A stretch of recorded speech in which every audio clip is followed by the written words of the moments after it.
What's up, guys? Guts MMA, on est back cette fois-ci pour UFC Houston. On a un gros fight night sur la table demain soir. Donc, comme à l'habitude, on va break down les combats un à un. Avant de débuter, je vous rappelle, si jamais vous aimez le contenu que je fais, n'hésitez pas à liker une vidéo, partager, aller suivre sur Instagram, Guts MMA. N'importe quel type de support, ça m'encourage là, définitivement. Si jamais vous êtes dans les paris sportifs comme moi, puis vous en voulez un petit peu plus, ça se passe sur le Patreon. Vous pouvez trouver les liens là, normalement sur mon Instagram, etc. Donc, si vous voulez savoir quoi bêter, combien bêter, pourquoi bêter, ben, ça peut vous donner un petit edge sur les markets définitivement. Et voilà, puis si jamais il y a des fights qui vous intéressent plus que d'autres ou d'autres plus ou moins à l'inverse, il y a les time frames dans la description là, pour vous aligner directement au combat là, qui vous branche. Fait que that's it guys, on commence ça, je vous partage mon écran, on a 14 combats, je ne me trompe pas, donc ne perdons pas de temps. On ouvre la carte avec. Oh, une ads. Non, on enlève ça. On ouvre la carte avec Carly Judis qui va affronter Juliana de Killer Miller. Si on regarde rapidement, Carly Judis, vous voyez, il est marqué moins 400 Tapology, mais ça l'a vraiment enflé. Plus 300 Miller, 26 ans Judis, tout jeune, à l'aube de ses 27, 29 Judis, ouais, 29 pour Miller, pardonnez-moi. Combat chez les Women's Flyweight, la taille identique, portée léger avantage pour Judis. Communauté 94% du côté Jet Judis, et je peux comprendre pourquoi. Juste pour vous donner un ordre d'idée, on va aller voir les odds, là, comment ça a bougé. Vous voyez, le Carly Judis, meilleur prix sur les marchés, est rendu à moins 750, ce qui est très haut.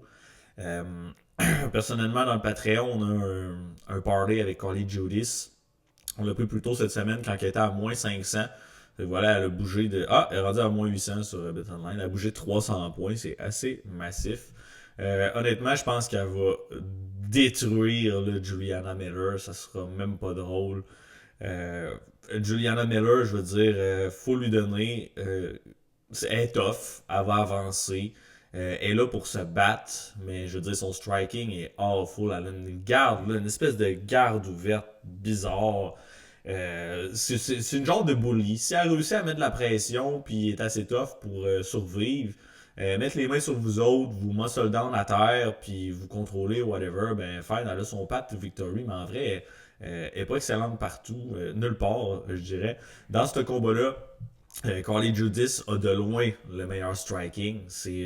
À sa boxe, c'est incroyable. Ses shift down, ses déplacements, son kicking game aussi. Donc, meilleur striker overall, technique, vitesse, plus athlétique, est plus forte physiquement. Je pense qu'elle a une meilleure lutte. Elle a un bon takedown defense. Ça se fait takedown, elle se relève directement.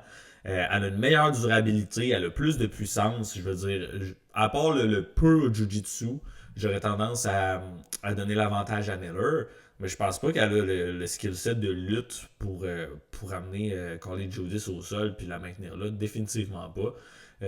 Puis si on regarde le niveau des stats, là, vous donnez une idée, un petit shout-out à Uncle Weezy comme d'hab. Là. Mais les striking stats en disent long. Là. Si on regarde à distance, là, Juliana Miller, 37,5%, non pas l'offense, pardon, la défense à distance, 39,7% de pourcentage de défense pour Miller, c'est atroce, c'est une vraie passoire. Je veux dire, c'est 21% de moins que les averages de la division. Là. C'est atroce. Je ne sais pas quoi dire de plus. Puis au niveau offensif, quand les Judis, vous voyez, là, à l'average 24,8 coups lancés par minute à distance, c'est le double de Juliana Miller. Puis elle a plus que le double de placé. Là, on parlait de lancer, mais le placé, c'est 11,8 là, par minute. Pour vrai, c'est des stats incroyables. Takedown defense à 81%. Je pense pas que Julia Miller va avoir du succès nulle part. Elle va peut-être réussir à placer quelques coups fines, mais elle va se faire piece up à distance. Puis je pense qu'elle va se faire TKO. Probablement j'aurais tendance premier round ou deuxième. Gros match, elle va pas survivre 3 rounds avec Carly Judis. Si on regarde Miller, vous voyez, elle a gagné Ultimate Fighter, fine, mais contre une Bogdan Walker qui est vraiment à chier. On va se le dire. Contre Veronica Hardy, elle s'est fait out point, out takedown, elle s'est fait out tout. Elle a eu 2 subs à terme, mais rien de convaincant. Puis Veronica Hardy, qui est une bonne striker aussi, mais plus volatile, plus in and out, les jette sur ses pieds. Elle pack vraiment moins des gros punch qu'une Carly Judas. Contre Luana Santos, qui est vraiment pas une combattante avec un striking élite. Oui, elle cogne fort, elle s'est fait piece up. Elle a pas de défensive. Puis Miller, quand elle se fait rock ou elle se fait blesser, son réflexe, c'est pas de rester calme, compact, puis defensively sound. Aussitôt que Miller se fait blesser, elle continue d'avancer, puis elle swing sans regarder qu'est-ce qu'elle fait. Fait que c'est une recette pour le désastre ici. Puis là, elle vient d'une décision contre Ivana Petrovic, où elle a réussi justement à avoir des takedowns, cumuler du contrôle. On a une bonne chance de faire ça contre Carly Judis, toutes les wins de Carly sont par knockout. Ça, c'est assez impressionnant là, pour les Women's Flyweight. Je pense qu'elle a 5 victoires, pardon, toutes des KO. Elle vient d'une grosse victoire au 3e round contre Carly Ali. On avait pété Carly Judis pardon, par KO. On avait Carly Judis round 3. Un gros cash. Puis vous voyez les stats, là, 109 coups significatifs à 32. Un knockdown. Je pense que c'est un nid au corps. Ouais, c'est de toute beauté, là, ce finish-là. Fait qu'elle va travailler le body, elle va travailler le visage, elle va exploser Juliana Miller samedi, j'en suis assez convaincu. Fait que voilà ma prédiction pour le combat d'ouverture de cartes.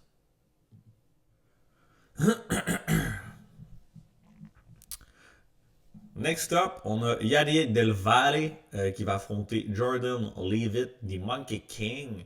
10-0 pour Del Valle, 12-3 pour Leavitt. Au niveau des odds, Del Valle qui est un gros favori à moins 400. Plus 2,95 pour Leavitt. On ira voir s'il y a eu du mouvement. 29 ans, jeune pour Yadier, mais quand même 30 ans pour Jordan, qui n'est pas beaucoup plus vieux non plus.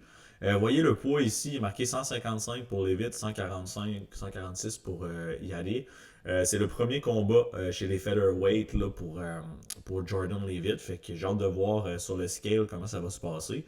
Parce que c'est un dude qui avait quand même un bon gabarit, même pour les 155 livres. Peut-être pas le plus athlétique, mais une bonne taille, etc. Fait que, à suivre, j'ai hâte de voir. 5 et 9, 5 et 9 les deux. Fait que vous voyez, là, grandeur semblable. Petit avantage de portée pour Jordan Leavitt. Majorité des gens penchent du côté de Del Valle. Ça reflète un petit peu les odds. Et est-ce que ça a bougé? Non, encore autour de moins 400. Fait que semblable. Un combat que j'ai tendance à favoriser Del Valle, oui. Mais honnêtement, à moins 400, j'aime pas vraiment les odds. J'ai hâte de voir Leavitt à 145, comment que ça va looker.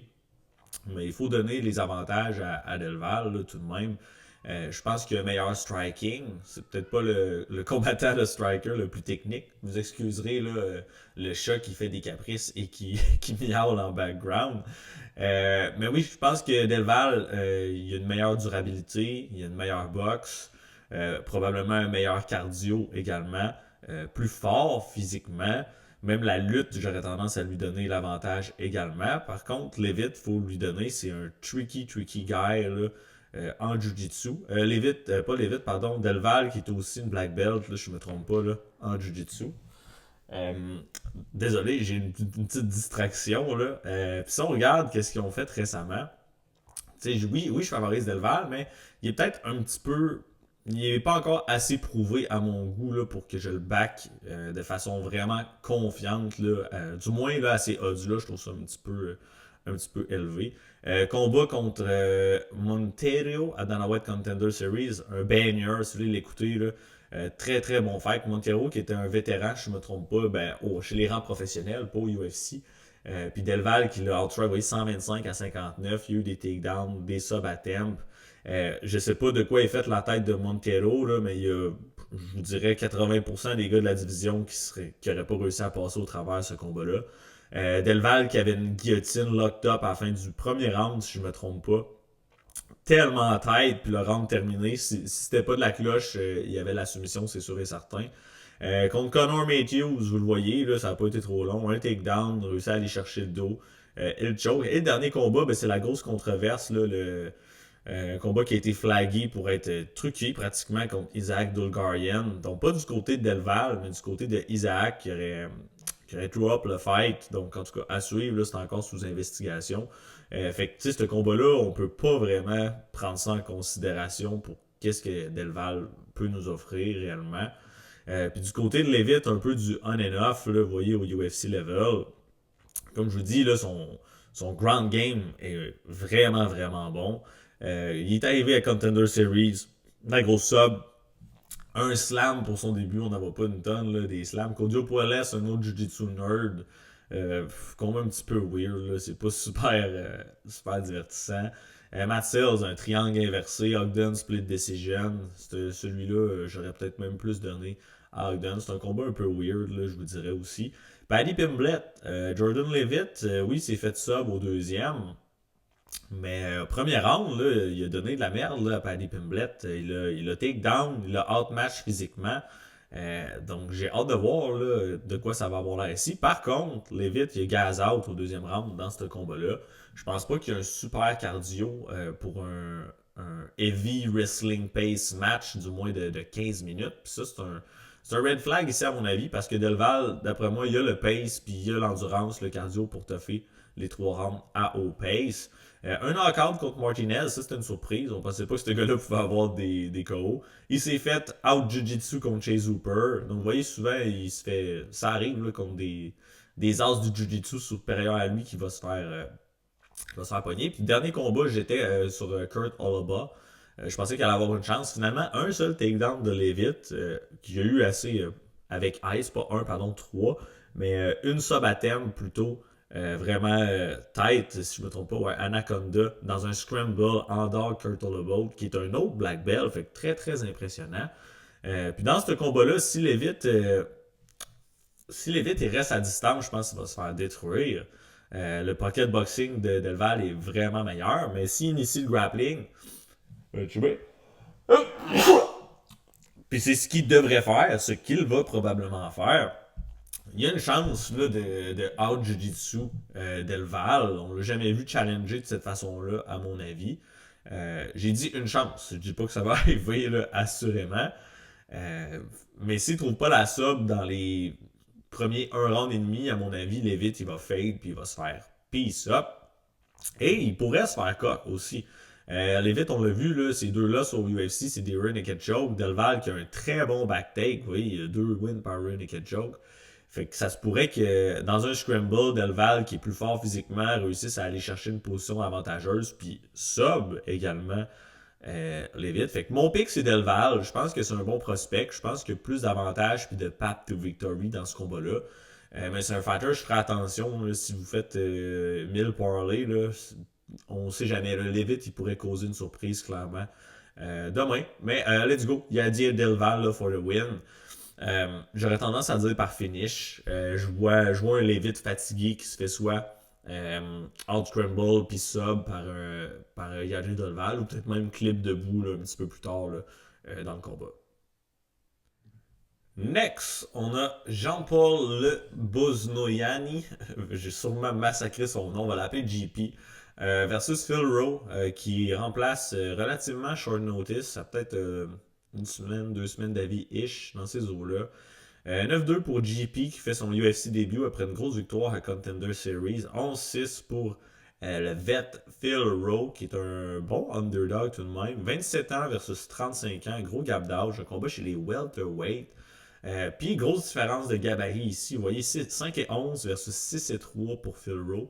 Et pratiquement 8,5 pouces de plus de reach là, pour Rowe. C'est assez énorme là, comme différence de gabarit de 16. Le Boznoyani qui est tout de même un favori décent. Moins 2,20. Si on regarde les odds, est-ce que ça va bouger? Moins 2,5. Un peu d'argent qui est rentré sur Phil Rowe. Puis honnêtement, c'est un underdog que j'ai vraiment considéré cette semaine. Mais je peux pas me rendre long. J'arrive pas à me rendre à cliquer sur le bouton. Pardon. Puis ben, je vous explique pourquoi. Là. Phil Rowe et son inconstance, on dirait qu'on sait pas trop à quoi s'attendre avec lui. Des fois il show up et on dirait qu'il veut pas se battre ou qu'il s'en encore lisse ou qu'il fait pas ce qu'il faut pour aller chercher la win. Des fois il show up puis look like $1 million. Je pense que Phil Rowe c'est le meilleur martial artist dans les deux. Il a plus d'expérience, vous avez vu, il a un gros gabarit. Son pure striking, sa boxe est meilleure aussi, je crois. Mais c'est un as pour fumble de bag ou des fois, juste le sentiment d'urgence qui est pas là, il s'adapte pas à la situation. Tu sais, si vous regardez un petit peu là, son parcours au UFC, on voit de l'inconstance, oui, mais toutes ses victoires, c'est des knockouts late dans le combat. Donc, vous voyez, KO round 3, round 2, round 2, round 3, round 3, ou sinon, il se fait battre par décision. C'est ça qui se passe avec Phil Rowe. Puis souvent, quand il se fait battre par décision, c'est assez convaincant. Là, il n'est pas capable d'aller gagner les rounds. Oui, il a un bon jiu-jitsu, mais il a une mauvaise lutte. Puis une fois sur son dos, il est vraiment pas bon pour se relever. Il est un peu trop à l'aise dans sa garde, puis il devrait pas, parce que c'est pas une garde super full agressive non plus. Vous voyez, il y a juste 2 subs à terme sur tous ses combats, puis il s'est fait takedown dans pratiquement chacun d'eux. Puis oui, il y a des wins, des belles wins, mais tu sais, si vous regardez le combat contre Nico Price, Phil Rowe, il perdait ce combat-là jusqu'à ce qu'il réussisse à stun Nico Price au 3e. Fait que gros comeback.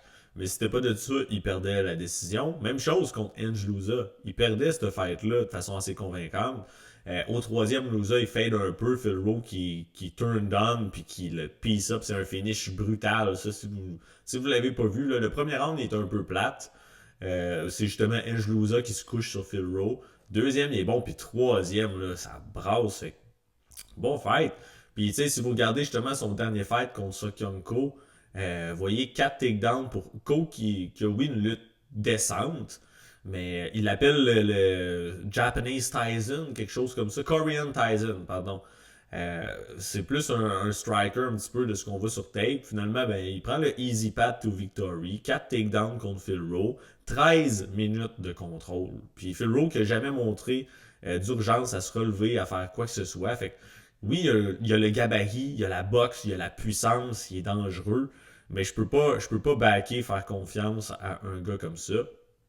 Puis de l'autre côté, en GP Lebozniani, ouais, juste GP, je vais arrêter de dire son nom de famille.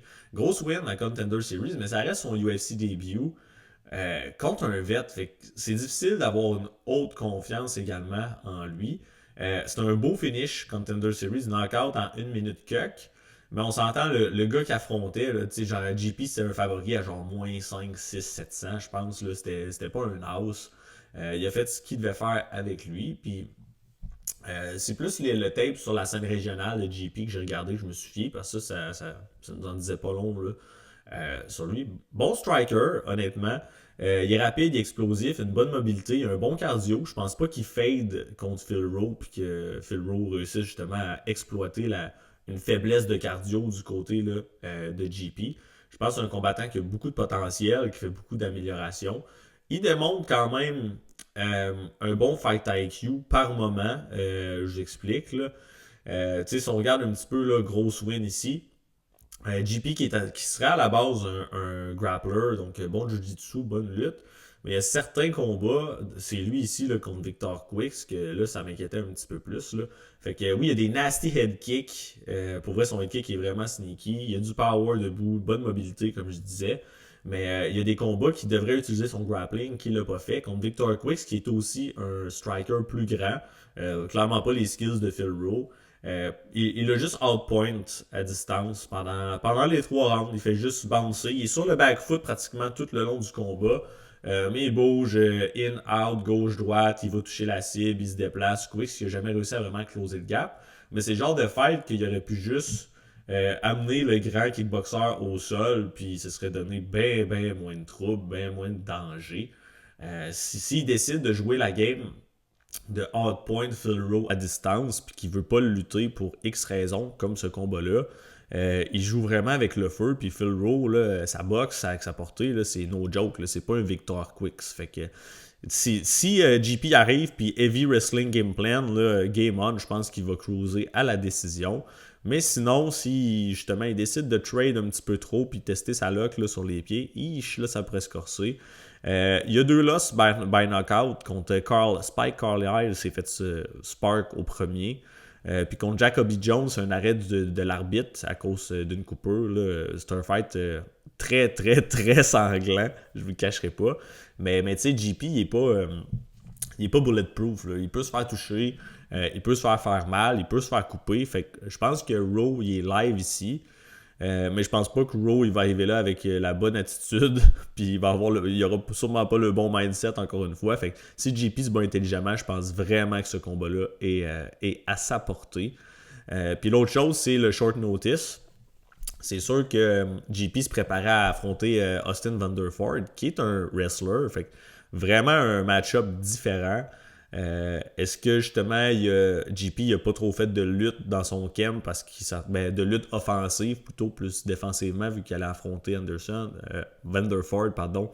Dur à dire, fait que c'est un gros changement de match-up stylistique. Puis Phil Rowe, à l'inverse, il prend ça à 1-2 semaines d'avis. Il veut-tu juste un paycheck quick, puis une petite faveur de l'UFC, puis let's go, on s'en va, il s'en calisse. Ça se peut aussi, parce que dernièrement, là, il nous a rien montré de bon, là, Phil Rowe. Fait que mon pick, ça va être JP. Le Bosniani, mais confiance, je dirais moyenne. Là. J'ai quand même un petit doute, puis Phil Rowe, il est toujours live là, pour le upset. Genre de fait que JP pourrait dominer pendant 12 minutes, puis Phil Rowe, il pète un câble au troisième, puis il va trouver un knockout. Fait que, bref, à suivre, mais pour le moment, là, no bet pour moi, ça va être un pass. Next up, on a un banger, Ramiz Brahimaj qui va affronter Punahele Soriano. Gros fight, pour de vrai, je pense que ça va être un combat violent. À suivre, là, peut-être je me trompe, mais sur papier, la recette pour la violence est clairement là. 13-5 pour Ramiz, 12-4 pour Punahele Soriano. 33 ans pour les deux gentlemen. Un autre combat chez les welterweight. 5-10, 5-11. Fait que gabarit semblable. Même la portée. 0.5 pouces de plus là, pour Soriano. Communauté un peu plus du côté de Brahimaj. Et c'est le side que je vais prendre aussi. On va regarder les odds de quoi ça a l'air. Est-ce que ça a bougé? Oh, ça s'est resserré. Ramiz à moins 115. Honnêtement, si l'argent continue de rentrer sur Soriano, puis j'ai un Ramiz à plus 100-ish, s'il devient underdog, je vais probablement le parier. Mais en tout cas, gros fight là, dans tous les cas. Les deux sont sur une genre de résurgence là, dans leur carrière, on va dire ça comme ça. Si on va voir du côté de Soriano, là, quand même plus d'expérience au UFC. Vous voyez, il se bat depuis 2019 dans l'organisation. Il se battait chez les 185 livres. Fait que vous voyez, là, il y a eu des grosses wins, là, des gros knockouts, on va dire comme ça. Dusko Todorovic, pas un génie, mais tant quand même. Gros KO au premier round. Il cogne dur, Soriano, faut lui donner. Des décisions serrées par moment. S'est fait battre par Brendan Holland, Nick Maximov. Gros knockout contre Lagiambula.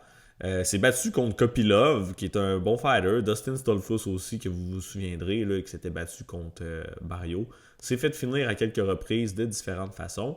Mais depuis qu'il a droppé chez les 170 livres, vous voyez, il y a beaucoup d'inconstance ici. Mais là, il a droppé chez les 170 et depuis 3 wins d'affilée. Contre Miguel Beza, vous voyez, ça a été une domination complète. Là, 144 à 7, les coups significatifs. 5 takedowns, a survécu à des tentatives de sub. Uroš Medic qui se bat aussi sur la carte de demain. Grosse win au premier round. Il l'a mis KO. Son dernier fight, il a gagné contre Veretnikov, mais c'est pas une performance à tout casser. On revient dans un instant. Mais bref, 3 wins de suite chez les welterweight. Du côté de Brahimaj, ben, c'est un petit peu la même chose. Là, vous voyez, de l'inconstance. Là.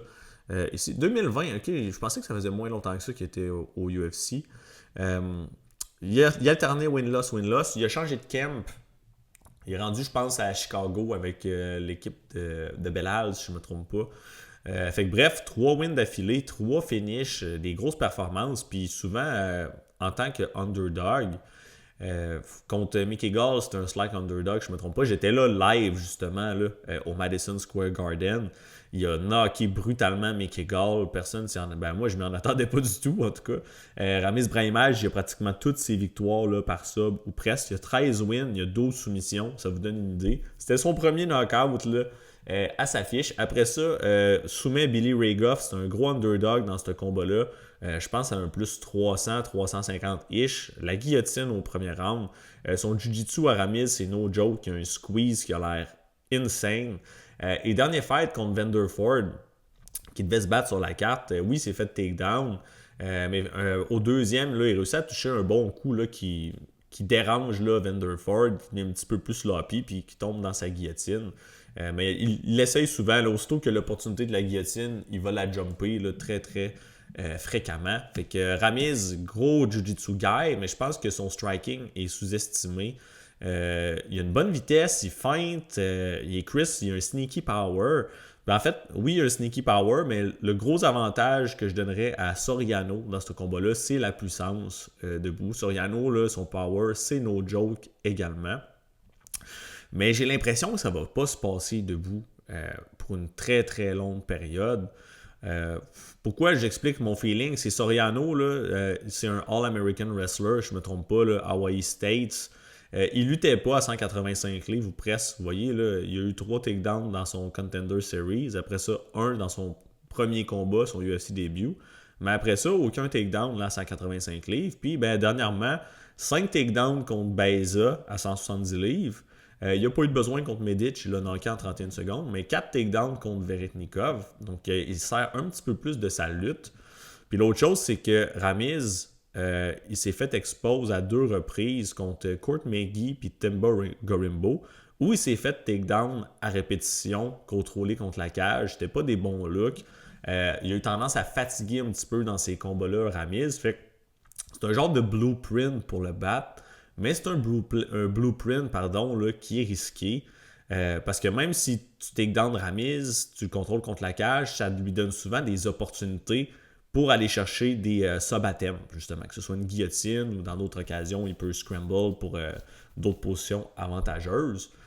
Puis je ne crois pas que Soriano a le Jiu-Jitsu level pour rivaliser avec celui-là de Ramirez. Fait que son game plan, c'est justement de push un gros pace, de fatiguer Ramirez, de le takedown. Ça va l'exposer à une sub-attempt tôt ou tard. Puis son dernier combat, là, Soriano contre Veretnikov, Veretnikov, c'est un Muay Thai guy. Il est à chier au sol. Puis il a passé proche en sacrament de se faire choquer. Il y a 2 sub-attempts officiels, là, mais il est tombé dans des guillotines serrées. Il y a une des fois, je pensais quasiment qu'il allait taper. Puis finalement, il a pas tapé, il a survécu. Mais je veux dire, s'il se ramasse dans ces positions-là contre Ramiz Brahimaj, oubliez ça, là, c'est game over là, pour Soriano. Fait que ça me fait douter un petit peu. Puis sinon, même debout, j'ai dit que son striking est sous-estimé là, à Ramirez. S'il y a des gros échanges, puis que Soriano, même s'il est très durable, il a un bon chin, s'il se fait wobble ou déranger, il pourrait shooter un takedown juste par réflexe pour ralentir le pace. Puis s'il shot un sloppy takedown dans un moment où justement il n'est pas à 100% de ses capacités parce qu'il est un petit peu ébranlé ou whatever, je pense qu'il va se faire choquer également. Donc la sub est live pour Ramirez, à mon avis. Je vais peut-être la parier. J'ai pas encore fait mon choix. Je pense que c'est à plus 2. Non, peut-être moins que ça, les odds. Attends, on va aller vérifier. Là. Je vais pas vous dire n'importe quoi. C'est une question de prix aussi. Hein. Si le prix est affreux, est-ce qu'on va le parier? Pas certain. Brahimaj par soumission. Brahimaj sub. Où est-ce qu'il est? T'sais, vous voyez du plus 150 là, pour la sub prop. C'est pas super alléchant. Un book qui a plus 196. À suivre, mais c'est pas des prix super juicy. Là. Les markets sont à l'affût puis ils savent que la sub est live, c'est sûr et certain. Mais ça serait ma prédiction. Ramirez by sub. Puis tu sais, on parlait du cardio de Ramirez, mais Soriano, il n'y a pas un cardio excellent. On l'a vu dans des combats gazés à rien faire. Il passe 3 rounds couché sur son adversaire, puis il est fatigué pareil. Fait que, écoutez, contre Veretnikov, c'était ça. Là. Oui, 39 coups significatifs, il y a eu 4 takedowns, beaucoup de contrôle, puis il était gaz out aussi, mais il n'a pas fait grand-chose. Donc, oui, Soriano est live, il est durable. Ramirez aussi. Ramirez, c'est vrai, dernière chose. Oui, il y a une loss par KO TKO contre Max Griffin. Mais c'est pas qu'il voulait plus se battre, là, c'est que son oreille est décollée carrément là, au 3e round. Allez le voir si vous ne l'avez pas vu. Là. En fait, elle pend. Là. Son oreille, c'est un coup de poing, puis elle prend le bord. Là. L'oreille est complètement déchirée. Fait que c'est un arrêt de l'arbitre là, préventif. Puis ça fait du sens. Là. Pour vrai, c'est atroce comme scène. Fait que pour vrai, Ramirez, il got a chin. Il est très, très durable également. Donc debout, je pense que ça va jouer plus serré que ce qu'on pense. Mais je donne le gros edge de grappling à Brahimaj. Je pense qu'il va avoir une opportunité tôt ou tard et qu'il va taper Soriano. Prochain combat, le rematch que tout le monde attendait avec impatience. Nora Cornole versus Jocelyn Edwards. 9-3 pour Connolly, 16-6 pour Edwards, qui est une bonne favorite. 36 ans pour la Française, 30 ans pour Edwards, un combat chez les Women's Bantamweight. 5-8, 5-7, donc grandeur semblable. Edwards qui a tout de même 3 pouces de plus au niveau du range. Communauté all over Edwards, 93%. Quand même un gros pourcentage, là, on va pas se le cacher. Si on regarde les odds, y a-t-il du changement? Edwards, favorite à moins 315. Tout de même une bonne favorite. Si on regarde leur premier affrontement, les odds, de quoi que ça avait l'air, je suis curieux. Jocelyn Edwards qui était favorite à moins 138 à leur premier affrontement. Un affrontement qu'elle a perdu, pour ceux qui ne le savent pas. En quelle année c'est arrivé déjà? Par contre, c'est une décision très controversée. Vous verrez là, sur le papier, il est marqué décision unanime, mais je pense que ça aurait dû être à la limite, grosse limite, une split decision pour Cornwall, ou même pour de vrai, là, il y a des gros arguments comme quoi Jocelyn Edwards aurait dû gagner ce combat-là, sur la base du contrôle, des takedowns. C'est un combat qui avait lieu en France, fait que peut-être un petit peu biaisé du côté de Cornell. Mais bref, un combat beaucoup plus serré que ce que le papier indique. Fait que vous ne pouvez pas juste vous fier à ça. Puis c'est un combat qui s'est passé en 2023, fait que ça fait septembre, ça fait 2-3 ans. Mais bref, la grosse différence ici, c'est que Cornell, ben, on la connaît, là, c'est une Muay Thai girl, elle est ok all around, mais pas excellente en grappling, en jiu. Son striking est décent.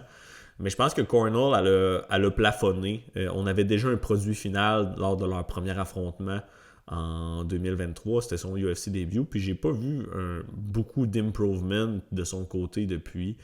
Fait que vous voyez, elle alterne win-loss. Une split decision ici. Elle s'est fait out-grapple par Carol Rosa. Son dernier fight. C'était vraiment pas un good look, honnêtement. Mais c'est ça. Je pense qu'on a le produit final. Puis elle avait déjà un désavantage au niveau de la lutte, du grappling. Meilleur striker, on va se le dire, surtout lors de leur premier match-up. Mais à l'inverse, Jocelyn Edwards, elle était jeune, elle avait quoi, 27 ans? Rendue à 30, elle a fait beaucoup, beaucoup d'improvement. Puis je pense que c'est là la grosse différence.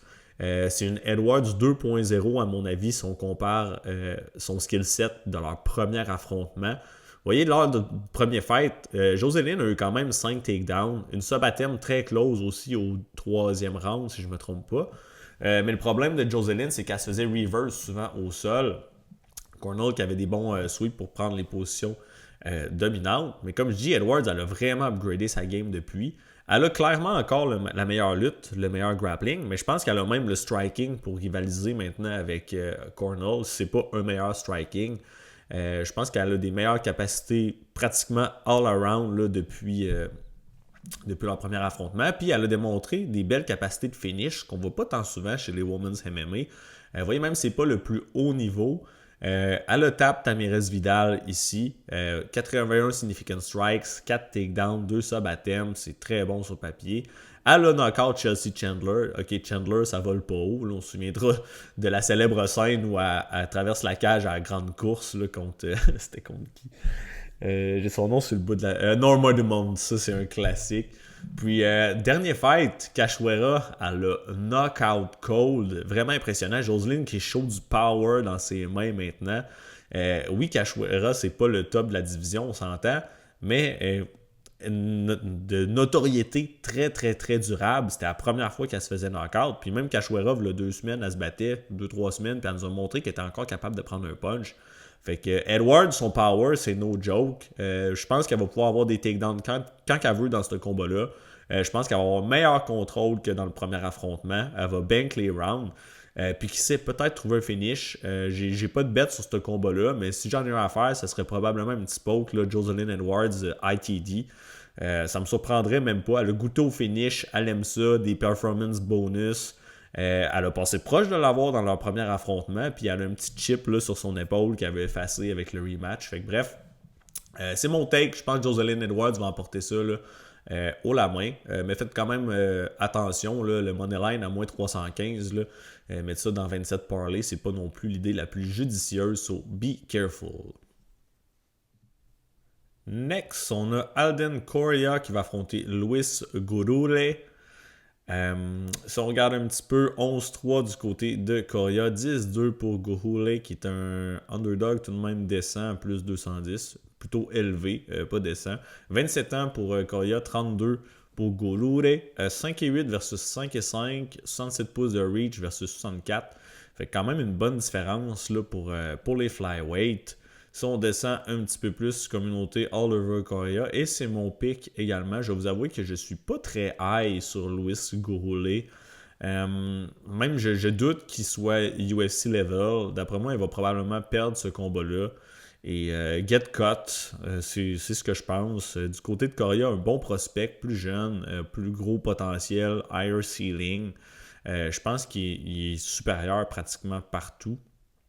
Correa qui a fait son UFC début à UFC Noche en septembre dernier. C'était un gros underdog, je pense à plus 2,50, quelque chose comme ça contre Alessandro Costa. Puis mon pick, c'était Costa dans cette fight-là. Pardonnez-moi.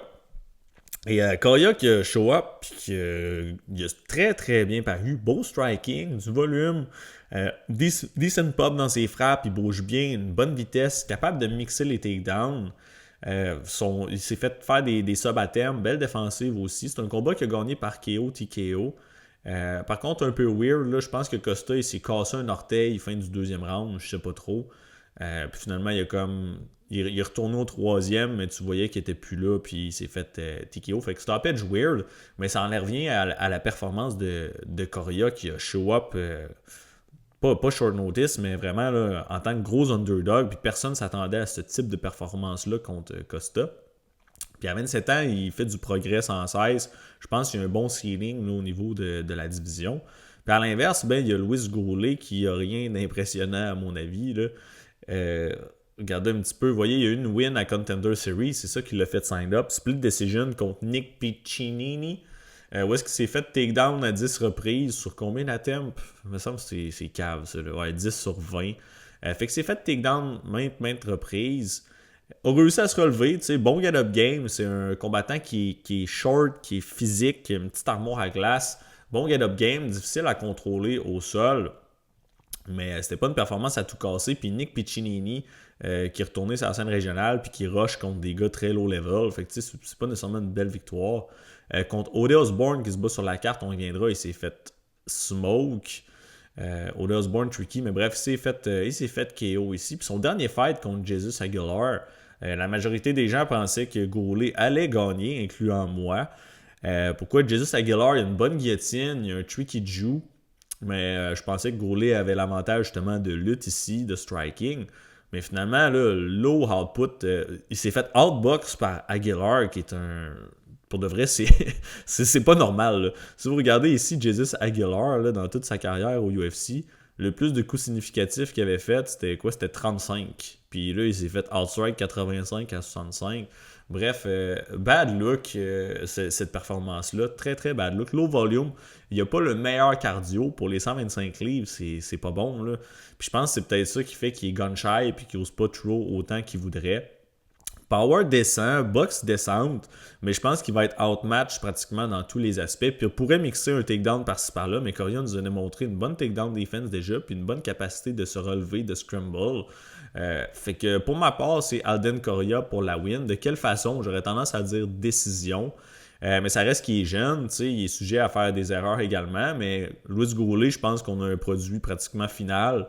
Je ne m'attends pas à avoir des grosses améliorations dans sa game. Puis contre un Correa qui arrive là en feu, je pense que ce ne sera pas nécessairement une soirée victorieuse là, pour notre Luis Goulet.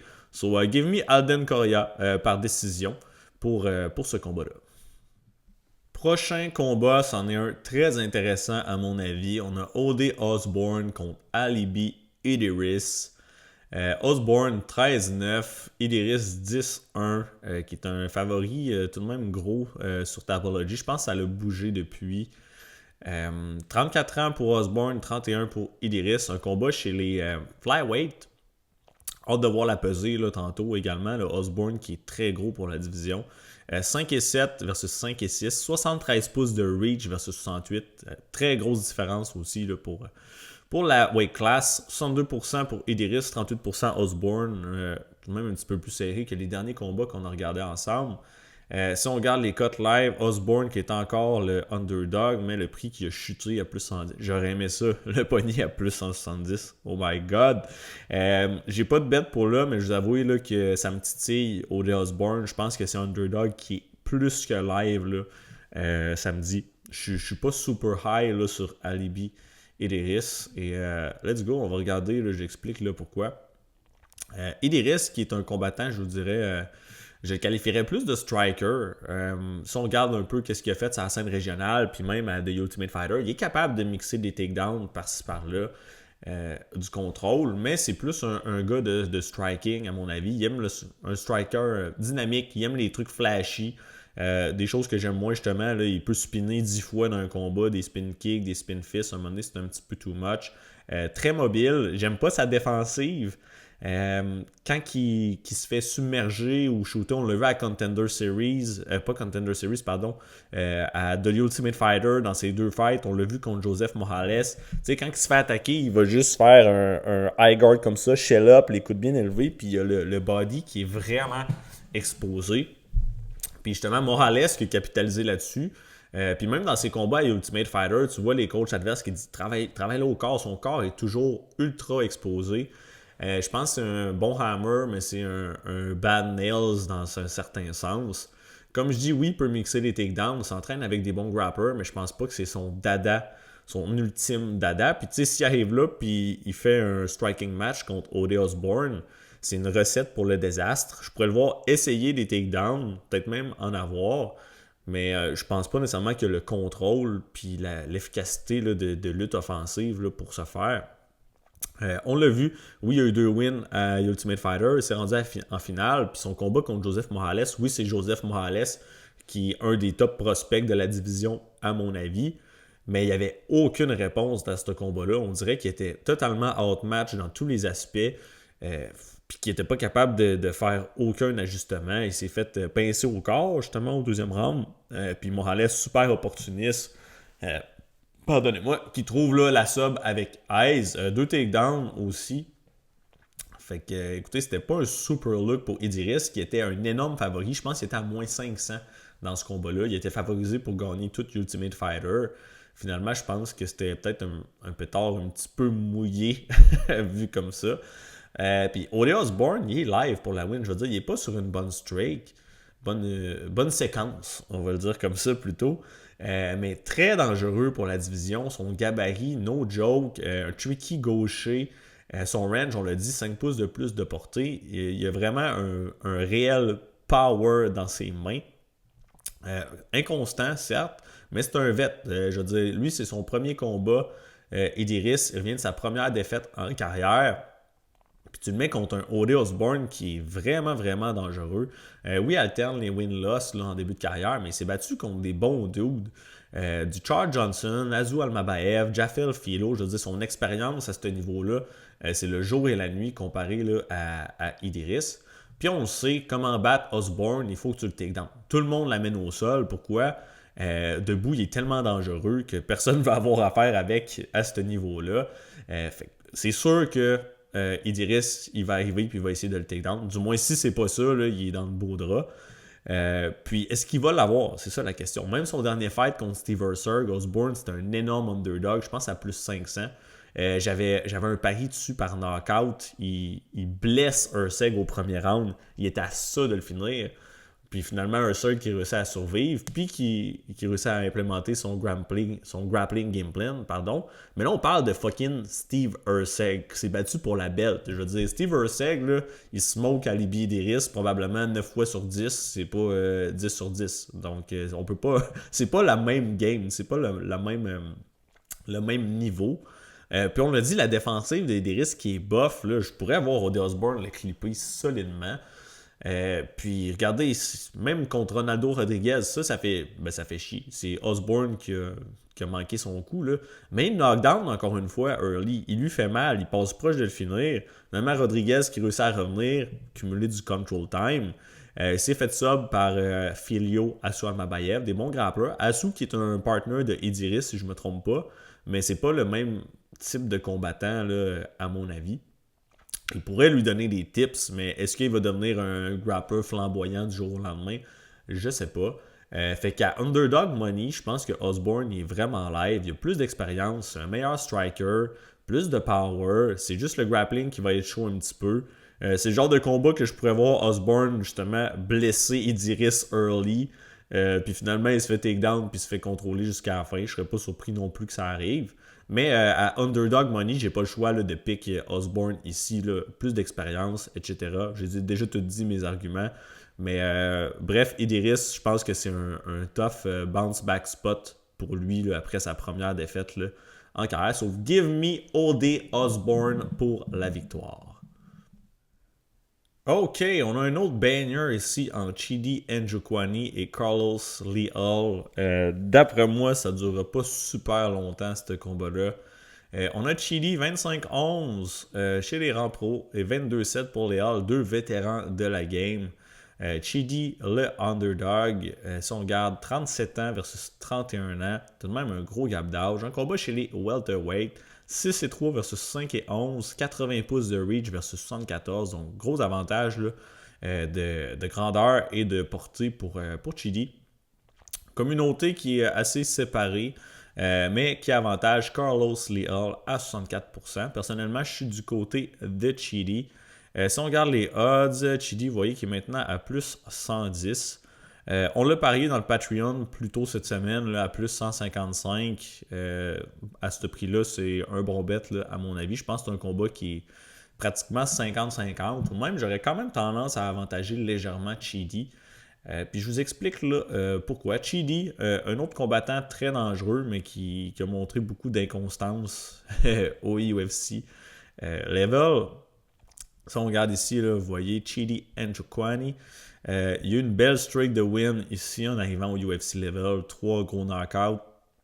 Ensuite, 3 losses, 3 wins, une loss. C'est de la performance qu'il revient. Là.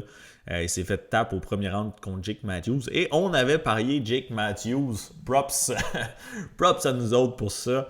Mais c'est pas pantoute le même stylistic match-up là, qu'on a là, ici. Chidi Njokuani, striker exceptionnel. Son kickboxing, son muay thai, excellent à distance. C'est un gars qui a beaucoup de range, on l'a dit, là, mais il s'en sert de façon excellente. Il y a des bons tips, des bons kicks. Straight punch, middle, là, une belle ligne droite, s'en va chercher son range au maximum. Très, très puissant. Vous vous souviendrez, là, je le rappelle souvent pour vous donner un exemple de sa puissance, là, mais Marc-André Barriault, qui est un gars extrêmement durable, s'est fait geler en one punch, knockout. Un seul coup de poing, 16 secondes, terminado. Fait que ça vous montre un petit peu le display de la puissance de Chidi. Puis non seulement il est bon à distance, mais son clinch est exceptionnel aussi. Il est tellement dangereux, là, close range avec ses knees, ses elbows. Donc, pour de vrai, très bon striker. Bonne physicalité. Takedown defense est bonne, surtout early. Fort physiquement, le dude athlétique, peut se faire amener au sol. S'il se fait amener au sol, des fois c'est des moins bons looks. Là.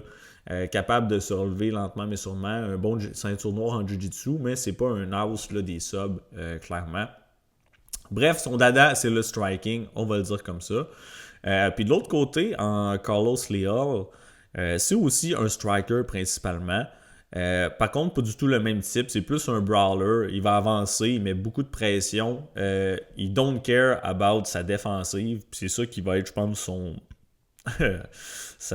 plus gros flag là, dans ce combat-là. Il avance, il swing des bombes. C'est beaucoup moins technique qu'un Chidi.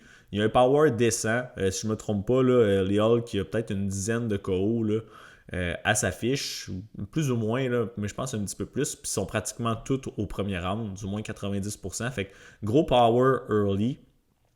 Bon volume, bon cardio. Je pense qu'il y a plus de cardio que Chidi. Mais justement, c'est le fait qu'il se calisse de sa défense. Je pense que c'est son pire ennemi. Là. Ici, puis on l'a vu, c'est un gars justement qui s'était jamais fait mettre KO.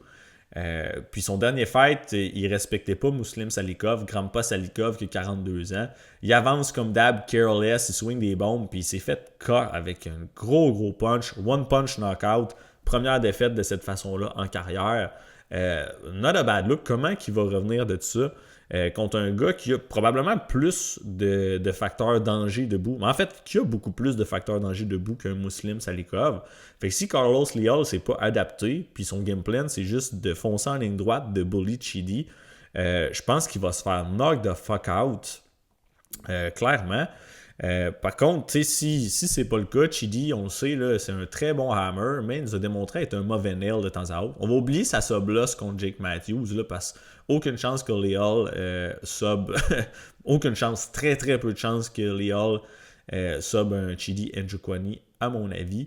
Mais si on regarde Chidi là, contre Mikhail Olejniczuk, Chidi qui avait beaucoup de succès au départ, finalement, il se fait pincer par un bon coup. Mikhail, il a un bon power, il faut lui donner. C'était à 185 livres également.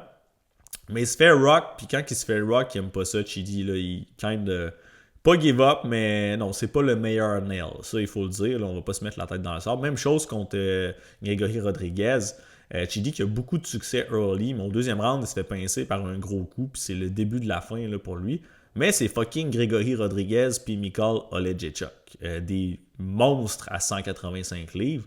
Là, on a Carlos Leal qui est beaucoup plus petit, 170 livres, qui n'a pas le même type de striking non plus. Puis maintenant, Carlos Leal, il aurait dû gagner son combat contre Inat, ça, il faut lui donner. Mais contre Morono, ça, c'est un combat que je veux souligner. Oui, il a gagné au premier round, knockout, 79 coups significatifs, il a unleash. Mais Morono, il le touche aussi avec des gros coups. Morono qui n'a pas une super grosse puissance, là, on va pas se le cacher. Carlos Leal qui fait juste le taper, puis il ramène pas ses mains hautes, il s'en fout, il a le chin expose, il se fait toucher par des shots, mais il a confiance en son chin. Maintenant, est-ce qu'il va avoir encore confiance en son chin? Très bonne question. Puis maintenant, dernière chose, c'est même pas au UFC level, mais Leal qui a beaucoup d'expérience chez les rangs pro. J'étais allé taper ses combats contre Sadie Boussi à PFL, que vous connaissez peut-être. Sadie Boussi qui a un peu le même profil physiologique. Bref, Sadie Boussi qui est un grand striker également. Moins de facteurs danger qu'un Chidi Njokuani. Mais vous voyez, il s'est battu 2 fois contre lui. Puis Carlos Leal qui a viré en grappler dans ces combats-là. Il a réussi à avoir des takedowns, mais pas un super contrôle. Puis c'est une des premières fois qu'on le voyait faire ça. Il pousse Sadie Boussi contre la cage, il essaie de le takedown à multiples reprises dans le combat. Il veut rien avoir à faire à distance. Fait que si Carlos Leal il arrive ici avec un wrestling game plan, je pense qu'il va se faire pincer dans le clinch. Je dis pas facile à amener au sol. Puis je vous l'ai dit au close range, il est extrêmement dangereux, beaucoup plus que Sadie Boussi. Fait à mon avis, là, Chidi qui a plus de path to victory ici. Carlos Leal, j'ai plus confiance en son menton. J'ai plus confiance en son fight IQ, en son game plan, qu'est-ce qu'il va faire. Je pourrais pas vous dire. Fait que écoutez, Chidi Njokuani pour le pick à Dog Money plus 155, je pense que c'est un excellent play. J'ai hâte de voir comment ça va turn out, mais mon impression c'est qu'il va knock the fuck out Carlos Leal samedi.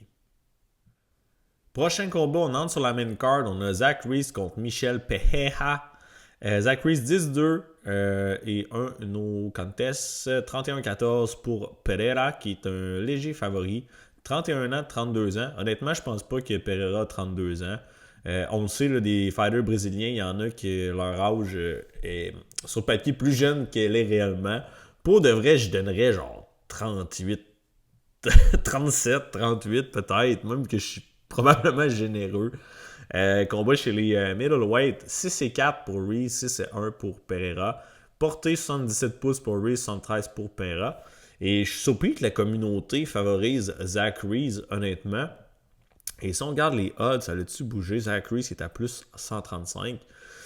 C'est un combat là, que j'ai swappé mon pick back and forth toute la semaine. Puis même encore là, je vais probablement le swapper d'ici demain. Je suis tellement mitigé par ce combat-là. Puis je pense que c'est à cause du Pereira side. Je veux dire, Zach Reese, on sait qu'est-ce qu'il va amener sur la table.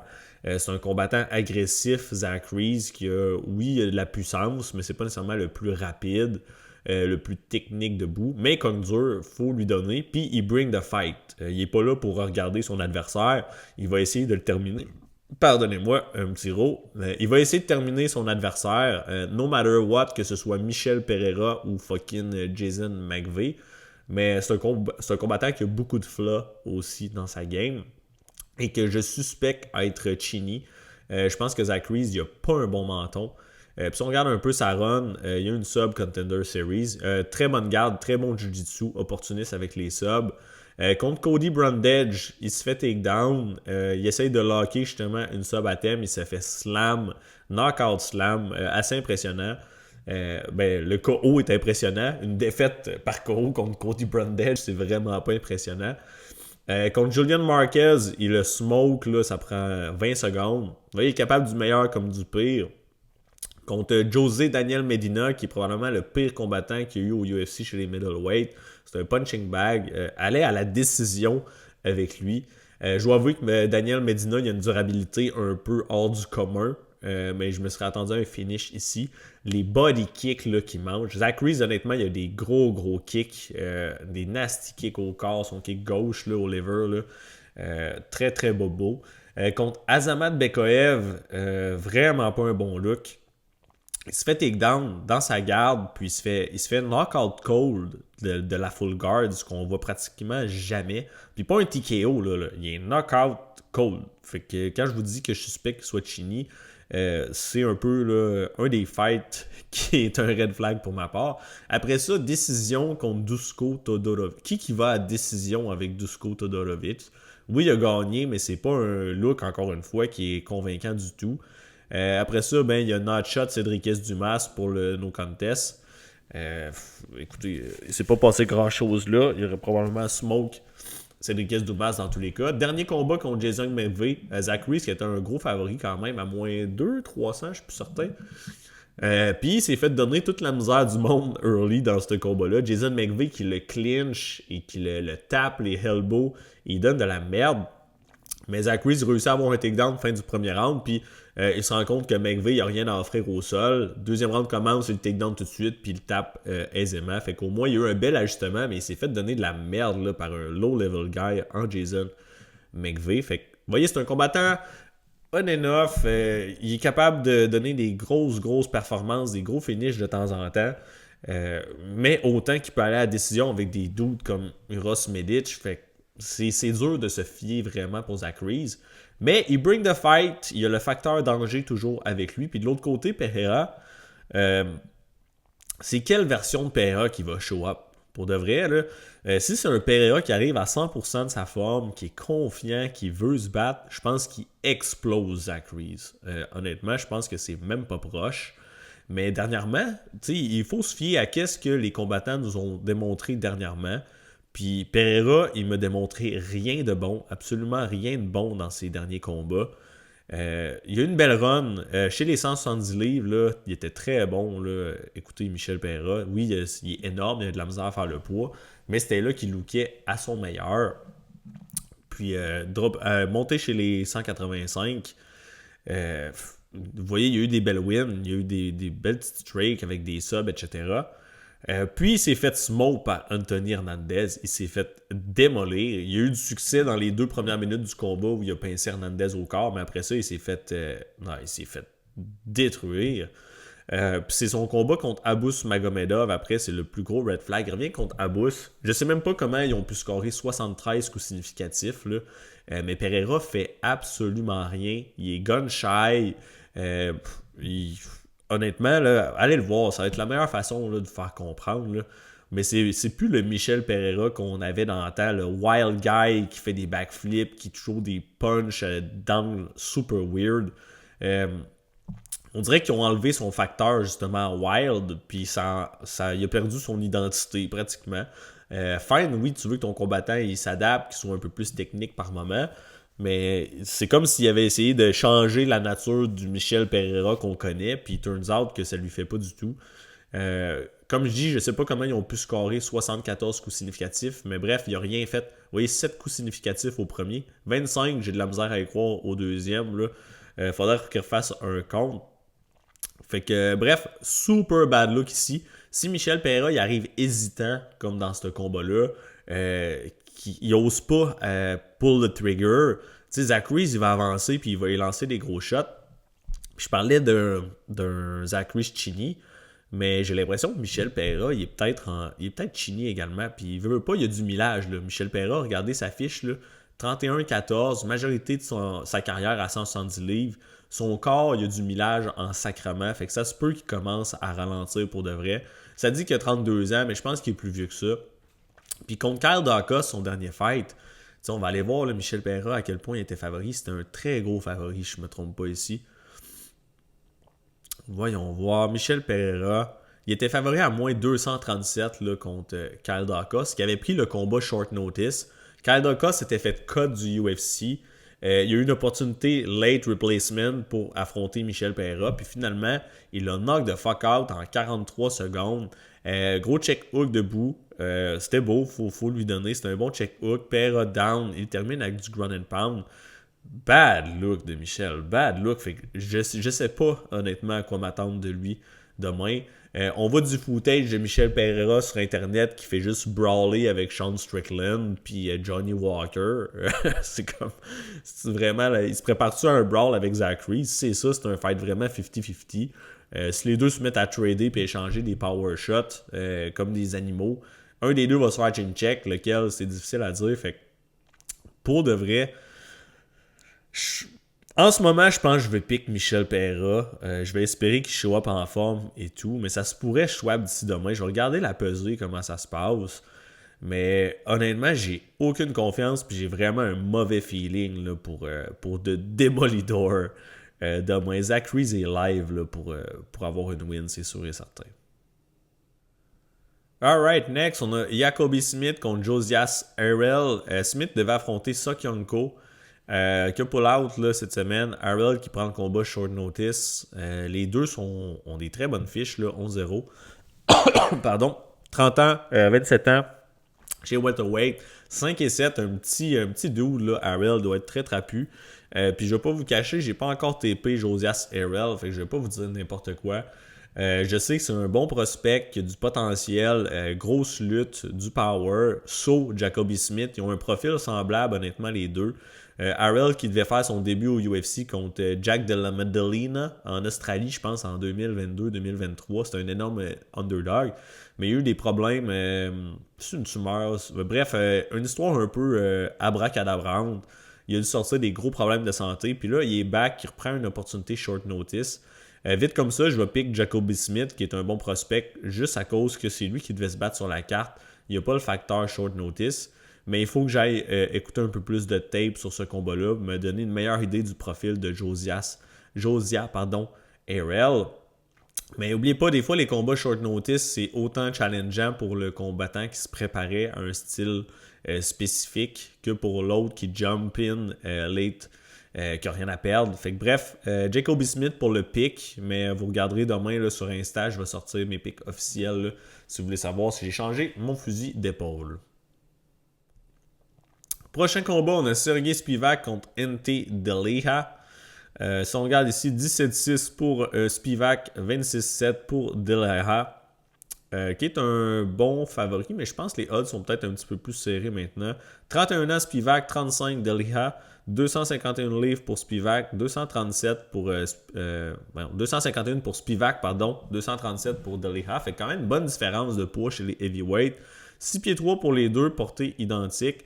Communauté all over Delija, c'est assez unanime, on va se le dire. Niveau des odds, on va aller voir si ça a bougé. Les odds ici. Plus 110 là, pour Spivak, moins 130 pour Delija. Et je vais s'arrêter du côté de MT ici. Puis je vous explique pourquoi.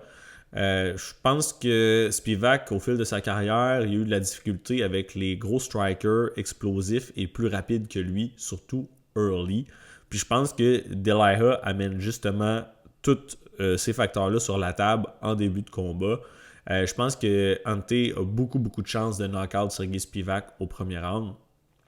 Si on regarde ici contre Walt Harris, bon exemple, oui, ça fait longtemps, UFC début 2019, mais Walt Harris, il arrive, guns ablaze, super rapide, il unleash des combinaisons, beaucoup plus vite, beaucoup plus puissant, il déborde Spivak, puis c'est pas nécessairement un one-shot knockout, c'est vraiment un genre de cumulation, Spivak qui se défend plus adéquatement. C'est souvent ça, les lost knockouts de Spivak, c'est le genre de scénario auquel je m'attends ici. Si on regarde, il s'est fait knockout par Aspinall. Oui, c'est Aspinall, mais c'est le même principe. Aspinall, il arrive super rapide. unleash les combos, les punches, il déborde Spivak, il se défend un peu adéquatement, shell up, il tombe, c'est terminé. Contre Cyril Gane, c'est arrivé au deuxième round, mais c'est la même chose. Cyril Gane qui est, oui, plus rapide, etc., mais Cyril qui démontre peut-être un peu moins de power que les deux dudes précédents que je viens d'énumérer. Et saut par rapport à NT. Cyril Gane qui est plus un point fighting guy, puis qui va vous KO TKO par cumulation, mais ça reste le même scénario qui est arrivé, mais un peu plus late au deuxième round. C'est fait outstrike debout. Il s'est fait rock par Almeida. Ça, écoutez, c'est pas un bon look, Almeida qui vient de se faire cut.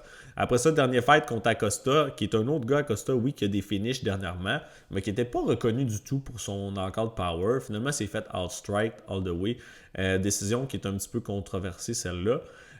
Mais bref, Ante Delija, on l'a vu au UFC, il commence super rapidement. Il arrive avec un gros pace, il est plus léger justement, mais il est plus rapide. Son striking, sa boxe est vraiment supérieure à Sergei Spivak. Je m'attends à ce qu'il mette beaucoup de pressure early, qui unleash les combos de boxe très rapidement, qui déborde Spivak puis qui le TKO. C'est l'issue la plus probable à mon avis. Par contre, Spivak, il faut lui donner gros avantage à mon avis au niveau du grappling. Bon judo throw dans le clinch, il peut avoir des takedowns. Je pourrais le voir, en fait, il faut, s'il veut gagner, il faut qu'il close le range rapidement puis qu'il amène Ante au sol. Si c'est ça qui se passe, Ante, je pense qu'il y a un ground game suspect, surtout de son dos. Mais c'est un gars qui est complet. Je pense que early, il va avoir la physicalité puis la technique pour éviter les takedowns à thème de Sergei Spivak s'il y en a. Mais si ce combat-là dépasse le premier round et demi, je pense que ça va être beaucoup plus chaud là, pour NT. Oui, le deuxième round, ça recommence debout. Fait que même s'il se faisait takedown à la fin du premier round, si ça ne se fait pas terminer, ça recommence debout. Il pourrait avoir une autre chance là, de knocker Spivak. Mais dans le cas où il ne réussit pas, puis Spivak close le range, puis il le ramène au sol, je pense que c'est NT qui va probablement se faire terminer là, on the ground. Mais plus souvent qu'autrement, à mon avis, c'est Delija qui va knocker Spivak là, au premier. À suivre, Spivak est live, mais ça va être chose plus difficile à faire qu'à dire pour lui. De take down NT early et de le dominer dans ce département-là. Dernière chose à souligner, NT veut pas, il s'est fait knocker son dernier fight. Oui, des circonstances particulières là, contre Acosta. Mais il s'est quand même fait knock-out. Je pense qu'il n'a pas le meilleur chin du monde. Il se fait un petit peu plus vieux pour les heavyweights. Il y a beaucoup de millage aussi. Vous voyez, là, 26-7, là, fait que ça fait quand même 33 combats chez les rangs professionnels. C'est fait knock-out à la PFL contre Kapaloza aussi. On s'entend que Kapaloza, c'est pas le même genre de beast là, qu'un Spivak. Mais bref, c'est un facteur à prendre en considération. Fait que mon pick, c'est Delija knock-out au premier round. Mais soyez pas surpris là, si Sergei il réussit à avoir des takedowns early. Je pense que ça sera pas une belle soirée là, pour notre boy NT. Dan Ige versus Melquizael Costa. 19-10 pour Ige, 25-7 pour Costa. Qui est un bon favori ici. 29 ans, 34 ans, donc bonne différence d'âge. Un combat chez les featherweight. Avantage de grandeur pour Costa, mais la portée identique. Communauté all over Costa. Les odds, je ne sais pas si ça l'a changé. Plus 182 pour IG, moins 212 Costa, semblable. Je n'ai parlé un petit peu dans le pod décision partagée avec Max dimanche dernier, mais je pense que ça va être une bataille de range. Costa, c'est un meilleur kicker, plus actif avec les jambes. Je pense qu'il y a plus de volume aussi. Danny G, on l'a vu à time, là, il est un peu gun-shy, surtout dernièrement. Là, on dirait qu'il est un peu hésitant dans son striking. Donc, si Costa a réussi à garder ça à distance, puis d'opérer là, avec ses kicks principalement, on l'a vu, des excellents kicks qui reviennent d'un knockout contre Morgan Charrier avec un head kick, c'était jamais fait knocker de toute beauté. Fait que je pense que Costa il va outpoint IG à distance. Costa mixe les takedowns de temps en temps, mais je pense pas que ça serait une bonne idée ici. Danny G qui a une très bonne lutte, qui est fort physiquement, qui a un bon jiu-jitsu. Je vois pas Melquizael Costa avoir beaucoup de succès dans ce département-là. Il pourrait peut-être mixer des takedowns des fois en fin de round, juste pour aller bank justement au niveau des juges. Mais sinon, je le vois outpoint là, un Danny G à distance qui est un petit peu plus hésitant. IG qui a tendance des fois à faire des slow starts. Mais un autre combattant qui est capable du meilleur comme du pire, des fois, Danny J, il show up, il look like $1,000,000. Puis d'autres fois, contre justement son dernier fight contre Patricio Pitbull, j'étais super high sur Danny J.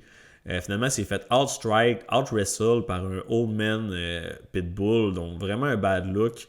Quand je vous dis qu'il faut checker qu'est-ce que les combattants nous ont offert dernièrement, Danny J ne m'a pas offert grand-chose dans ce combat-là.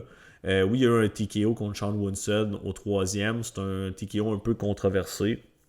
Contre Murphy, gros knockdown. Le facteur danger est là. Clairement, Danny J, je pense qu'il a probablement une meilleure durabilité et plus de puissance, mais il faut qu'il mette ses mains sur Melquizael Costa. Est-ce que c'est impossible? Non, parce que Costa, on l'a vu, des fois, il aime ça, là, aller jouer dans le feu un petit peu trop, aller jouer dans le trafic.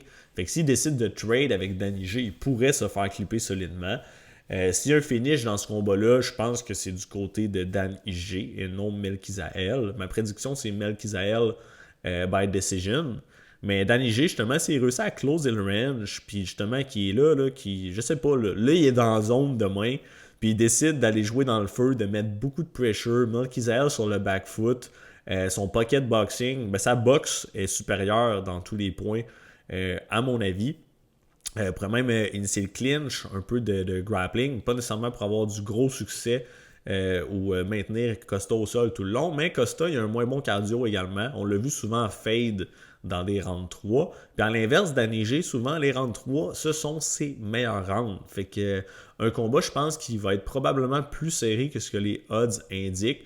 Je pourrais voir un Melquizael qui gagne le premier round de façon assez convaincante.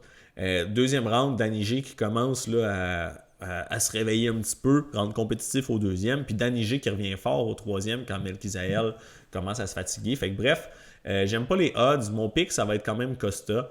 Je pense qu'il y a aussi le momentum qui est très très différent. Melquizael qui est sur une belle streak, vous voyez, 5 wins ici, 4 en 2025. Il s'est fait KO par Steve Garcia, mais Steve Garcia knock-out tout le monde, je peux lui donner un pass dans ce cas-ci. Depuis, très très belle séquence, 2 subs, 2 décisions, 1 knockout. Puis tu sais, Danny J, c'est du on and off. Il a affronté le plus gros niveau à UFC. Il a plus d'expérience, il faut lui donner. Vous voyez, là, du Lerone Murphy, du Lopez, un fight qui avait pris, je pense, à 24 heures d'avis. Fait que Danny J est live. Clairement, Danny J est live. Si vous avez un bon prix sur un point de spread, Danny J plus 3.5, je pense que c'est un excellent bet. Son moneyline, même si vous lui faites confiance, je dis pas si Danny J ça serait des odds 50-50, peut-être pas, je favorise Melquizael Costa, mais à plus 182, c'est un underdog qui est live pour causer la surprise là, samedi. Fait que mon pick c'est Melquizael Costa, mais j'ai pas une super haute confiance en lui. Puis s'il réussit à passer Danny J de façon convaincante, impressionnante, là c'est un bon stamp, là, il nous montre que c'est un real prospect là, dans la division, c'est sûr et certain. Demi-finale, on a Geoff Neal contre Uros Medic. Geoff Neal 16 et 7, 12-3 pour Medic. Neal le favori ici avec raison, 35 ans, 32 ans. Combattant local, Dallas, Texas pour Neal chez les welterweights, 5 et 11, 6 pieds 1. Mais c'est Neal qui a 4 pouces de plus de portée, là, qui est favorisé aussi grandement par la communauté. Et j'ai pas le choix de sider du côté de Geoff Neal. Honnêtement, je pense que c'est un bon play cette semaine. Oui, par contre, il y a toujours le facteur danger avec Medic qui est très dangereux. Mais on sait, lui, c'est kill or be killed. Il n'y a pas d'entre-deux. Regardez, il n'a jamais vu une décision de sa carrière. Soit il gagne par knockout, ou par knockout, il y a 2 subs. Soit il gagne par finish, soit il se fait finir. Il est allé une seule fois en carrière au 3e round. Et honnêtement, je pense pas qu'on voit une carte des juges dans ce combat-là. Je pense qu'il y a un des deux qui va tomber au premier round et très fort probablement là, Uros Medic. Du côté de Geoff Neal, 16-7, vous voyez, il y a des finishes aussi, mais il est capable d'aller à la décision là, également. Geoff Neal qui est beaucoup plus prouvé là, chez les rangs professionnels. Le niveau de position qu'il a affronté, ça n'a rien à voir là, avec Uros Medic. Oui, il a perdu par knockout à son dernier fight, mais c'est un spinning back elbow contre Pratesh à 1 seconde de la fin. Il wobble. Il a l'air encore là quand il se fait KO, mais il sait que c'est terminé, qu'il n'y aura plus de chance dans ce fight-là. Après ça, split decision contre Gary, qui va probablement se battre pour le titre là, prochainement. Sub-Loss contre Shavkat Rakhmonov, mais il a donné de la merde à Shavkat. Je veux dire, regardez le nom des adversaires contre qui a perdu ici. Battu Dos Anjos, un ex-champion, même s'il est un peu au bout de sa carrière. Vincent Luque, gros knockout là, en 2022, quand Luque est encore décent. Santiago Ponzinibbio a perdu contre Stephen Thompson, Neil Magny. On connaît Neil Magny, c'est le meilleur là, pour aller nous donner des upsets. Ensuite, il y a un knock de fuck out Mike Perry, Nico Price quand il était bon. Battu Belal Mohamed, un autre ex-champion. Je veux dire, Jeff Neal, il est excellent. Sa boxe, c'est pas pour rien qu'il l'appelle Hands of Steel. Je veux dire, il a une excellente boxe. Il cogne très très dur. Bonne défensive, historiquement durable également. Oui, il y a un flaw ici. Mais à part ça, Jeff Neal, là, très très durable, plus que Uros Medic. Puis, pas surprenamment, supposément, qui a arrêté de consommer, que les 5 dernières années, il y avait des problèmes d'alcool, de drogue, qui n'étaient pas à jeun pour 2 semaines. Fait que si ça a vraiment fait ça, ça pourrait être un game changer pour lui. Imaginez, il est capable de compétitionner à ce niveau-là en étant toxico. Je ne pense pas que ça l'aidait. Fait que s'il est rendu dans un bon mind space, ça peut juste être bénéfique pour lui. Puis du côté de Medic, beaucoup de on and off, des beaux knockouts, mais je veux dire, c'est pas pareil là, le niveau de position. Il y a knocké Muslim Salikov qui a 42 ans, fine. Gilbert Urbina, qui est loin d'être UFC level. Il a knocké en 1 minute, mais il s'est fait knockdown avec le premier punch qu'il a reçu. Straight punch. Puis souvent, Medic, il se fait knockdown, ou c'est ce qu'il y a de la misère, là, c'est les coups en ligne droite. Geoff Neal, qu'est-ce qu'il opère de façon excellente? Les straight punch. Je pense que c'est 1 plus 1 égale 2, hein, on va se le dire. C'est fait knockout par Soriano en 30 secondes, qui se voit un peu plus tôt sur la carte, on le breakdown. Gros KO contre Tim Means, mais Tim Means avait genre 39 ans à ce point-là, je veux dire. C'était pas, c'était pas nécessairement un peu à l'image de Muslim Salikov, là, kind of. C'est fait finir par Orolbay. Après ça, knockout, 3e round contre Smelsberger, spinning back, fist, elbow. Belle performance, mais c'est un autre combat où c'est fait drop, puis que c'est fait mettre dans toutes sortes de positions fâcheuses par Matthew Smelsberger. Après ça, c'est fait choker ici. Bref, live by the sword, die by the sword, c'est Uros Medic. C'est un excellent hammer, il cogne dur. S'il touche le menton de Neal, il pourrait l'éteindre early. Mais si Neal il met les mains dessus, ça s'en est terminé là, de Uros Medic, là, à mon avis. Puis j'ai pas le choix de favoriser Geoff Neal qui a un meilleur striking. Oui, Medic, il opère bien debout, il a un bon kicking game, un bon footwork, mais je pense que Neal, il va le outmatch dans pratiquement tous les aspects. Puis c'est un très bon bounce back spot pour Geoff Neal, combattant local qui avait une grosse défaite. Je pense qu'il y a tout pour aller chercher la dub ici. Risqué, certes, mais mon pick c'est Geoff Neal by knockout. Sinon, qu'est-ce qui peut être intéressant ici? Un under 2.5 rounds, c'est un excellent parlay piece là, à mon avis. Je pense vraiment pas que, peut-être qu'on va avoir le 2e round, mais 3e, je serais extrêmement surpris. So, give me Geoff Neal by knockout en demi-finale demain. Et la finale de UFC Houston, Sean Strickland versus Anthony Fluffy Hernandez. Gros fight. Team Fluffy, je suis peut-être un peu biaisé. C'est sinon mon combattant préféré au UFC. 29-7 pour Strickland, l'ex-champion. 15-2 pour Hernandez, qui est favori à moins 250. 34 ans, 32 ans. Chez les middleweight, 6 pieds, 6 pieds 1, taille semblable, portée semblable aussi, 1 pouce de plus pour Strickland. Communauté du côté de Hernandez. Et si on regarde les odds, y a-tu du changement depuis hier? Hernandez, le prix qui a redescendu un tout petit peu. Je vous disais, Carly Judis, début de carte, je l'ai parlé avec Anthony Hernandez justement en début de semaine. Un play de 2 unités tout de même, là, fait que une pas pire confiance là-dessus. Fait que bref, vous savez déjà, mon pick c'est Fluffy, je viens de vous spoiler. Anthony, on le connaît, c'est un middleweight Merab, c'est de cardio beast à mon avis, c'est pas plus là, que Merab de Valishvili. Puis c'est drôle, il a un profil semblable. Anthony, pour vrai, je pense qu'il a tout pour gagner ce combat-là. Ce qui m'inquiète toujours, c'est sa capacité d'absorber les shots au corps. Il a un très bon chin, on l'a vu manger des bombes dans plusieurs combats, puis ça y a rien fait. Mais on l'a déjà vu se faire blesser par des body shots. Entre autres contre Kevin Holland, il s'est fait knocker par body shot. Michel Pereira lui a fait mal avec des body shots. Fait que c'est arrivé à plusieurs reprises là, qui semblent très affectés, voire finis dans un cas par les coups au corps. Par contre, je pense que Sean Strickland, il ne bring pas le même type de puissance que les combattants énumérés précédemment. Oui, il y a des bons types, mais est-ce que c'est le big power qui pourrait faire flancher Hernandez? On dirait que je ne suis pas certain. Sinon, on le sait, là, vous voyez, tu as sur 8 victoires d'affilée. Il pousse un pace que pas grand monde est capable de soutenir. Il va te take down à répétition, mais il va pas juste te laisser là puis aller dans ta garde. Il va te faire travailler, il va te faire te relever pour te ramener au sol, il va te drainer, te fatiguer. Contre Doolids, c'est le meilleur exemple. Tellement un bon fight IQ dans ce combat-là. Il take down Doolids, il fait work, puis aussitôt que Doolids il se tourne sur le dos dans sa garde, où est-ce qu'il est extrêmement dangereux, Fluffy, il se tasse, il laisse se relever, une coupe de punch, boum, il le ramène à terre, il le fait grinder, aussitôt qu'il est dans sa garde, où est-ce qu'il est dangereux, il se relève. Pour de vrai, j'adore le style de Fluffy. Je pense qu'il va avoir du succès avec les takedowns tôt ou tard dans cette fight-là. Je pense même que debout, ça va être compétitif. Hernandez qui a un striking sous-estimé. Il est probablement plus rapide, plus explosif là, que Sean Strickland. Il a une belle boxe. Pour de vrai, si c'était un striking match, je pense que ça serait très serré. Mais là, tu y mets le facteur grappling en plus.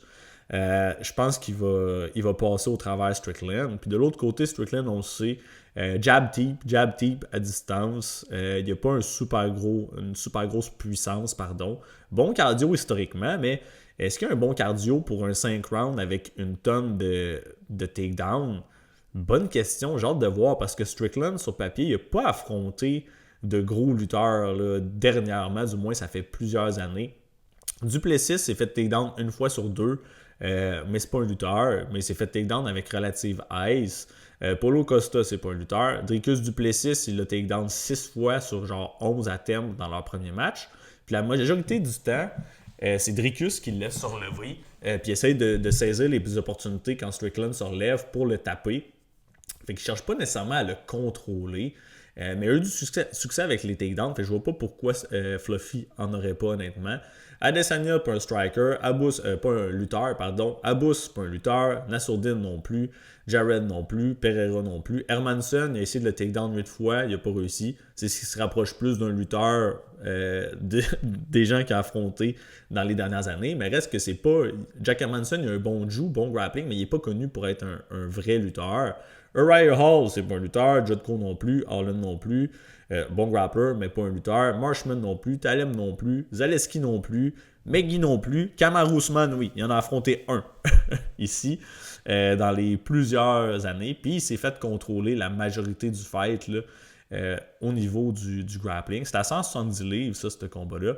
Il s'est fait knockdown par Kamaru Usman. Il s'est fait contrôler. Il s'est fait ragdoll un peu dans tous les sens. Fait, vous voyez, ça remonte à loin. Fait que oui, il est reconnu pour avoir un bon takedown defense, mais il n'a pas affronté personne de la trempe de Fluffy dans le département du grappling. Puis l'autre chose, c'est que Sean Strickland est à son meilleur quand il avance, quand il met la pression. Allez regarder les combats de Anthony Hernandez, il recule jamais, il est toujours sur le front foot. Puis je pense que ça va pas changer, puis ça va neutraliser une partie de la game là, de Sean Strickland. Il ne pourra pas avancer avec ses 1-2 types là, à l'infini. Je pense qu'il va se faire pressure par Hernandez. Hernandez va se servir de ses punches, des calf kicks, sa boxe pour closer le range, pour ultimement avoir des takedowns. Il va faire travailler Strickland. Je pense que Anthony, plus souvent qu'autrement, va gagner par décision assez convaincante. Strickland qui est un gars durable. Je pense pas que Fluffy knock Strickland. Je serais extrêmement surpris. Late sub, peut-être. Anthony, s'il réussit à fatiguer Strickland d'une façon ou d'une autre, il pourrait le choquer. Je pense qu'Anthony, il peut soumettre n'importe qui là, une fois épuisé. Honnêtement, là, c'est live. Je vais probablement avoir des pokes Fluffy sub round 4-5. Mais sinon, la décision, c'est ce que je pense le plus probable. Et voyons, ce que je voulais dire, justement, là, oui, affronter des strikers, Hernandez beaucoup plus redoutable puis dangereux que Strickland. Là. On parle d'un Même Barrio, il est quasiment un meilleur striking que Strickland, à mon avis. Là. Puis il l'a brisé, le takedown à maintes reprises. Barrio qui est pas facile non plus à ragdoll au sol. Mais si on regarde Roman Kopylov, striker beaucoup plus dangereux qu'un Strickland, passe au travers, pas eu de trouble. Michel Pereira, même chose, il y a eu un peu de trouble la première minute, mais après ça, boum, le facteur danger terminé, Pereira plus fatigué. Même Dolids, il cogne très dur. Je pense pas que Hernandez va respecter le striking de Strickland. Je pense pas que Strickland a le firepower pour faire reculer puis pressure là, Hernandez tout au long du fight. Fait que, give me Hernandez. Hernandez, il passe Strickland. Il y a un title shot après. Fait que let's go. That's it, guys. On a terminé UFC Houston. Demain, grosse carte. À quelle heure que ça commence? C'est-tu l'heure habituelle? Voyons voir. Pardon, ça load. Fait que ça commence 5 p.m. Ok, good. Fait que gros fight night pour de vrai. On a des bons combats. Sneaky good card, je l'ai dit dans ma story hier. Si jamais vous voulez les picks officiels, les picks, je parle pas des bets. Je vais faire une story demain sur Instagram comme d'hab. Si vous voulez mes bets officiels, j'en ai 3-4 déjà de placés. Ça se passe dans le Patreon. Puis sinon, guys, je vous souhaite une belle carte. Enjoy. Je vous souhaite de make some money. Puis on se reparle dimanche là, pour un recap de la carte. Peace.